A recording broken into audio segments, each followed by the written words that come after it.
اگر من در این شرایط الباسمی بودم هیکل‌های خود را از دیگر می‌ساختم. من هیچ وقت اجازه نمیدم که از من کسی الباسی بسازد.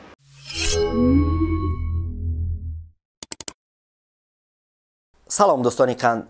از آغاز اعتراضها و بی‌ترتیبی‌ها در قزاقستان که خرابی‌های زیاد به جا گذاشت و ده‌ها کشته و صدها زخمی هم در پی داشت تا امروز که وضعیت نسبتاً به اعتدال درآمده است، نورسلطان نظربایف رئیس جمهور نخستین آن کشور خاموش است. این خاموشی آوازه‌های زیاد در مورد وضع سلامتی و حتی زنده بودن یا نبودن او را بپا کرد. خاموش ماندن نظربایف هیچ جای عجابت نداشت اگر او را تا چند روز پیش رهبری واقعی قزاقستان نمی‌دانستند. کارشناسان بر این بودند که قاسم‌جومرت توقیف به نام رئیس جمهور است و تمام اداره دولت و مدیریت آن را نظربایف انجام می‌دهد. شالکت یا پیرمرد بیرو که اعتراضگران شعار می‌دادند، از آن میگوید که مردم هم همین خیل فکر می‌کند.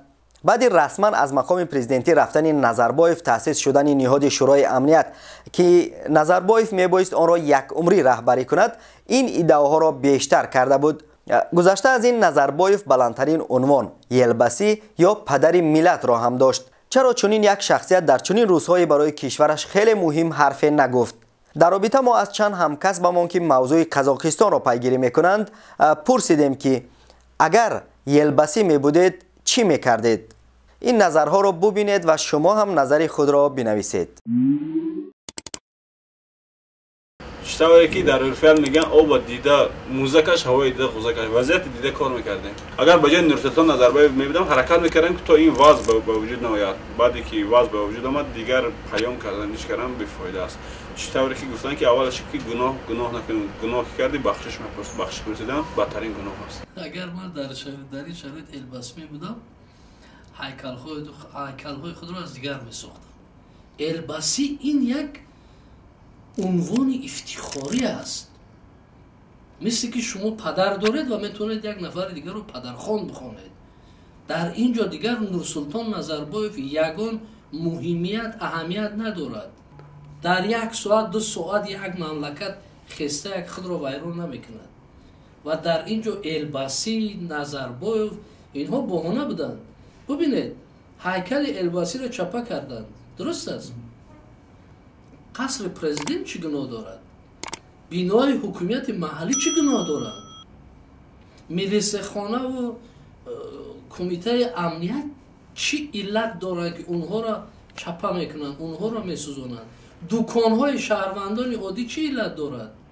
مقامات دولتی و مقامات اجرایی چی علت دارد که اونها را میسوزانند؟ یعنی که این یک یورشی آنتی دولتی بود، ضد دولتی بود. یا یورشی این سیاسی نبود، این انقلاب خونین بود و اگر سپرد به آنجا نمی در آمد، قزاقستان اگر از بین می رفت، شما در نوبت اول گریزه می شدید از پس من. ما انامین اینتلیگنسیایی که یک بار از زمین حفظ کرده بودیم هممون گریزه شده بودیم. تمام اینتلیگنسیا، تمام باشندگان انامین شرق آزاد گریخته رفته بودند و یکم شما می گریختید.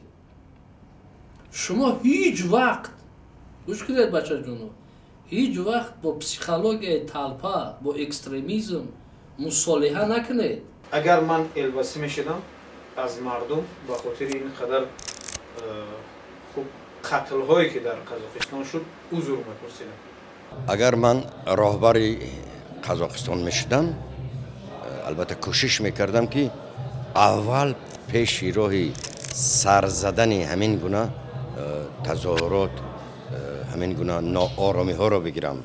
تا جایی که میدونیم در قزاقستان زمینه های گوناگون، دخالت های بیرونه برای به عمل آمدن چنین یک ناآرامی خیلی زیاد است. از اون جایی که خوانده ایم و آموخته ایم و شنیده ایم. بنابراین راهبر قزاقستان در نوبت اول باید آمادگی داشته باشد و باید آماده باشد که صد راهی به عمل آمدن همین مشکل را بگیرد. وقتی که مشکل به عمل آمد دیگر پیش راه گرفتن بسیار با مشکل می شود، بازم مشکل تر می شود.